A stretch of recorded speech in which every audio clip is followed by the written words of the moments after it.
Pernahkah kita bertanya, sebenarnya berapa biaya yang negara keluarkan ketika seorang presiden melakukan kunjungan ke luar negeri? Nah, berikut video yang akan membahas tentang itu. Sekali perjalanan saja bisa melibatkan pesawat khusus kepresidenan, puluhan hingga ratusan orang dalam rombongan, pengamanan ketat, hotel, serta berbagai agenda resmi yang semuanya dibiayai oleh negara. Kalau dihitung secara kasar, satu kali kunjungan luar negeri presiden bisa menghabiskan puluhan miliar rupiah. Sekarang bayangkan jika kunjungan itu dilakukan berkali-kali dalam setahun, bahkan puluhan kali dalam masa jabatan, maka totalnya bisa mencapai ratusan miliar hingga triliunan rupiah. Di titik ini, muncul pertanyaan yang cukup penting untuk kita pikirkan bersama, apakah semua biaya besar ini benar-benar sebanding dengan manfaat yang didapatkan oleh negara? Atau jangan-jangan ini justru menjadi salah satu pengeluaran besar yang jarang kita perhatikan secara serius? Untuk memahami gambaran besarnya, kita perlu melihat dulu seberapa sering seorang presiden melakukan kunjungan luar negeri, terutama pada 18 bulan pertama masa jabatannya. Karena dari sini kita bisa mulai melihat perbedaan gaya kepemimpinan dan prioritas diplomasi masing-masing presiden. Kita mulai dari Prabowo Subianto. Dalam sekitar 18 bulan pertama masa jabatannya, jumlah kunjungan luar negerinya diperkirakan mencapai sekitar 49 kali. Angka ini tergolong sangat tinggi jika dibandingkan dengan presiden sebelumnya dalam periode awal yang sama. Selanjutnya, Joko Widodo pada periode awal pemerintahannya melakukan sekitar 25-30 kunjungan luar negeri. Fokus utamanya lebih banyak pada diplomasi ekonomi dan penguatan hubungan dengan negara-negara mitra dagang utama. Kemudian Susilo Bambang Yudhoyono, yang pada awal masa jabatannya melakukan sekitar 20-25 kunjungan. Pada masa ini, Indonesia cukup aktif dalam forum internasional dan mulai memperkuat kembali peran diplomasi global. Sementara itu, Abdurrahman Wahid melakukan sekitar 15-20 kunjungan luar negeri dalam 18 bulan pertama. Fokus utamanya adalah memperbaiki hubungan internasional Indonesia setelah masa transisi politik. Sedangkan Megawati Soekarno Putri berada di kisaran 10-15 kunjungan. Pada masa itu, kondisi dalam negeri masih menjadi prioritas utama sehingga kunjungan luar negeri lebih terbatas. Jika kita bandingkan dengan Donald Trump pada periode awal kepresidenaannya, jumlah kunjungan luar negerinya sekitar 10-12 kali. Namun dalam satu perjalanan, seringkali mencakup beberapa negara sekaligus dalam satu rangkaian kunjungan. Dari perbandingan ini terlihat bahwa setiap presiden memiliki pendekatan yang berbeda. Ada yang lebih sering melakukan kunjungan dengan frekuensi tinggi, ada juga yang lebih jarang tetapi setiap kunjungannya mencakup agenda yang lebih padat dan banyak negara sekaligus. Pertanyaannya sekarang, apakah frekuensi yang tinggi ini berarti lebih baik untuk negara atau justru sebaliknya? Setelah kita tahu seberapa sering kunjungan luar negeri dilakukan, sekarang kita masuk ke pertanyaan berikutnya. Berapa sebenarnya biaya satu kali kunjungan luar negeri seorang presiden? Untuk memahami ini, kita perlu melihat bahwa kunjungan presiden bukan perjalanan biasa. Ini adalah perjalanan kenegaraan yang melibatkan banyak pihak dan sistem besar di belakangnya. Pertama, ada biaya transportasi, termasuk penggunaan pesawat kepresidenan seperti Boeing 737-800 BBJ-2. Biaya operasional pesawat jenis ini bisa sangat besar karena mencakup bahan bakar, perawatan, serta jam terbang jarak jauh antar benua. Kemudian ada biaya rombongan. Seorang presiden tidak bepergian sendirian. Biasanya ada puluhan hingga lebih dari 100 orang yang ikut, termasuk menteri, staf ahli, protokol, dan pengamanan. Semua ini membutuhkan tiket perjalanan, konsumsi, serta uang harian selama perjalanan. Selanjutnya adalah biaya penginapan. Presiden membutuhkan fasilitas setingkat kepala negara, biasanya hotel atau suite khusus dengan standar keamanan tinggi. Delegasi yang menyertai juga harus ditampung di akomodasi yang layak. Selain itu, ada biaya pengamanan. Ini mencakup pasukan pengamanan presiden, koordinasi dengan negara tuan rumah, kendaraan khusus, serta berbagai prosedur keamanan tingkat tinggi yang tidak bisa diabaikan. Terakhir, ada biaya kegiatan resmi, seperti pertemuan bilateral, forum internasional, jamuan kenegaraan, hingga penyewaan fasilitas diplomatik. Jika semua komponen ini digabungkan, maka perkiraan biaya satu kali kunjungan luar negeri presiden bisa berada di kisaran sekitar 30 hingga 80 miliar rupiah, tergantung tujuan negara dan lamanya perjalanan. Artinya, bahkan satu perjalanan saja sudah merupakan pengeluaran negara yang sangat besar jika dilihat secara nominal. Namun pertanyaannya bukan hanya soal mahal atau tidak, tetapi apakah biaya ini menghasilkan manfaat yang sebanding untuk negara? Setelah kita tahu biaya satu kali kunjungan luar negeri presiden, sekarang kita bisa mulai menghitung gambaran yang lebih besar. Berapa total biaya jika kunjungan itu dilakukan berkali-kali selama masa jabatan? Kita ambil contoh periode 18 bulan pertama dari Prabowo Subianto dengan estimasi sekitar 49 kali kunjungan luar negeri. Jika kita gunakan kisaran biaya sebelumnya, yaitu sekitar 30 hingga 80 miliar rupiah untuk satu kunjungan, maka kita bisa mendapatkan gambaran totalnya. Untuk skenario rendah, 49 kali kunjungan dikalikan 30 miliar rupiah, hasilnya sekitar 1,47 triliun rupiah. Sedangkan untuk skenario tinggi, 49 kali kunjungan dikalikan 80 miliar rupiah, hasilnya bisa mencapai sekitar 3,92 triliun rupiah. Artinya, dalam periode sekitar 1,5 tahun saja, total biaya kunjungan luar negeri seorang presiden bisa berada di kisaran 1,5 hingga hampir 4 triliun rupiah. Perlu dipahami bahwa angka ini bukan gaji atau pendapatan pribadi presiden. Ini adalah biaya operasional negara untuk menjalankan diplomasi internasional, termasuk transportasi, keamanan, delegasi, dan seluruh kebutuhan perjalanan kenegaraan. Jika dilihat sekilas, angka ini memang terlihat sangat besar. Namun pertanyaan pentingnya adalah, apakah pengeluaran sebesar ini menghasilkan dampak yang sebanding bagi negara? Setelah melihat biaya yang bisa mencapai triliunan rupiah, sekarang kita masuk ke sisi yang paling penting, yaitu apa sebenarnya manfaat dari kunjungan luar negeri seorang presiden. Karena pada akhirnya, pengeluaran negara sebesar itu hanya bisa dibenarkan jika ada dampak nyata yang kembali ke negara. Salah satu manfaat utama adalah masuknya investasi asing. Dalam banyak kunjungan, presiden bertemu langsung dengan para pemimpin negara lain dan juga para investor besar. Dari pertemuan ini sering muncul kesepakatan kerjasama atau proyek investasi di berbagai sektor seperti infrastruktur, energi, dan industri. Selain itu, ada juga manfaat di bidang perdagangan. Kunjungan luar negeri dapat membuka akses pasar baru, mengurangi hambatan ekspor, dan memperkuat hubungan dagang dengan negara mitra. Ini penting karena berdampak langsung pada pertumbuhan ekonomi nasional.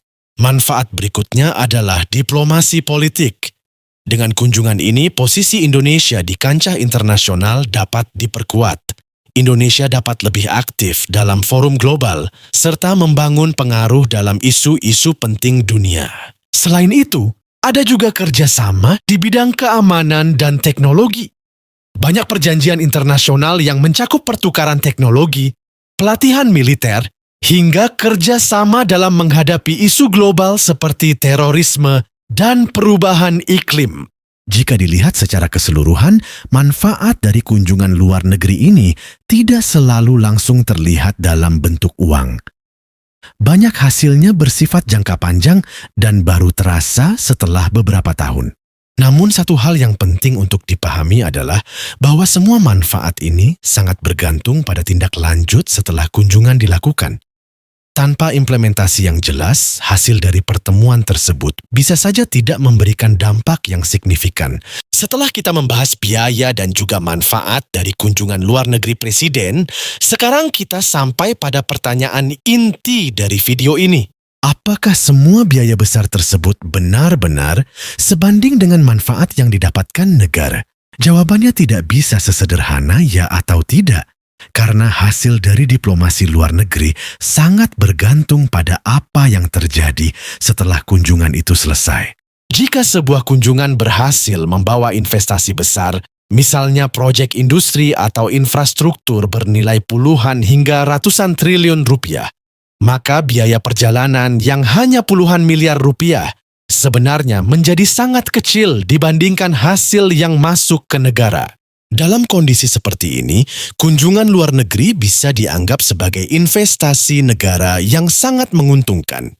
Namun sebaliknya, jika kunjungan hanya menghasilkan pertemuan seremonial, foto bersama, atau nota kesepahaman yang tidak ditindaklanjuti, maka manfaat ekonominya menjadi sulit diukur. Dalam situasi seperti ini, muncul pertanyaan dari publik apakah biaya besar yang dikeluarkan benar-benar memberikan hasil yang sepadan.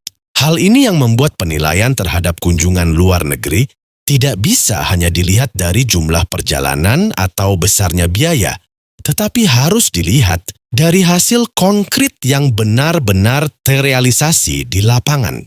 Karena dalam diplomasi internasional, satu kesepakatan besar yang berhasil diwujudkan bisa jauh lebih berharga dibanding banyak kunjungan yang tidak menghasilkan tindak lanjut yang jelas.